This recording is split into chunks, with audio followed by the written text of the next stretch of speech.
सभी भक्तजनों को जय श्री हरि विष्णु जय माँ लक्ष्मी। सभी भक्तों को जय श्री कृष्ण।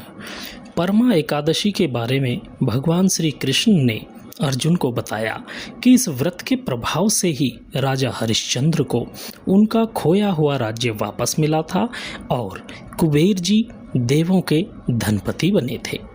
जो भी मनुष्य इस दुर्लभ व्रत की कथा सुनता या पढ़ता है उसे अनेक यज्ञों के समान पुण्य प्राप्त होता है।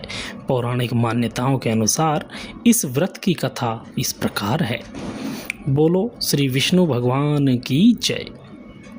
पौराणिक काल में अर्जुन ने भगवान श्री कृष्ण से अधिक मास यानी पुरुषोत्तम मास के कृष्ण पक्ष की एकादशी की कथा और उसके महत्व के बारे में पूछा था। तब श्री कृष्ण ने उन्हें यह कथा सुनाई थी।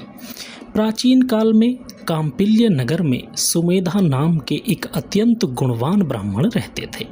उनकी पत्नी का नाम पवित्रा था, जो एक परम पतिव्रता और धार्मिक महिला थी। वह दोनों बहुत ही दयालु और सेवाभावी थे।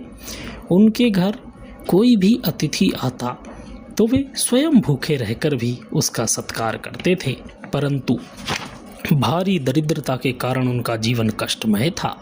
एक दिन गरीबी से दुखी होकर ब्राह्मण सुमेधा ने अपनी पत्नी से कहा, धन कमाने के लिए मुझे परदेश जाना चाहिए, क्योंकि इस कंगाली में गृहस्थी चलाना बहुत कठिन हो रहा है।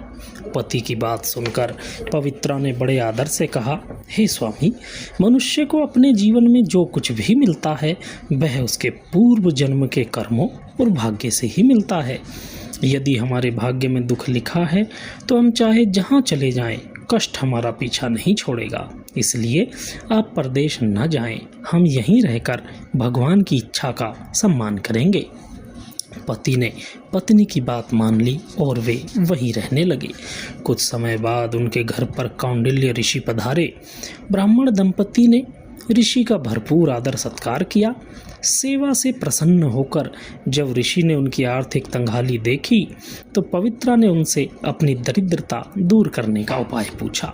तब कौंडिल्य ऋषि ने कहा, तुम दोनों पुरुषोत्तम मास के कृष्ण पक्ष में आने वाली परमा एकादशी का व्रत करो।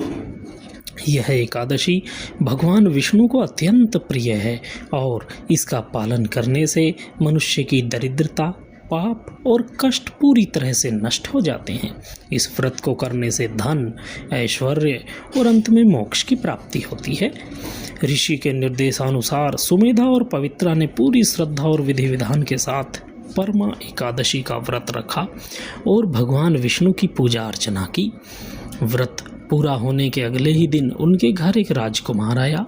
राजकुमार ने ब्राह्मण दंपति की भक्ति और सादगी से प्रसन्न होकर उन्हें रहने के लिए एक सुंदर महल और आजीविका के लिए बहुत सारा धन और गांव दान में दे दिए। इस प्रकार परमा एकादशी व्रत के प्रभाव से ब्राह्मण परिवार की दरिद्रता हमेशा के लिए दूर हो गई और वे सुखपूर्वक जीवन व्यतीत कर अंत में विष्णु लोक को चले गए। बोलो विष्णु भगवान की जय। लक्ष्मी मैया की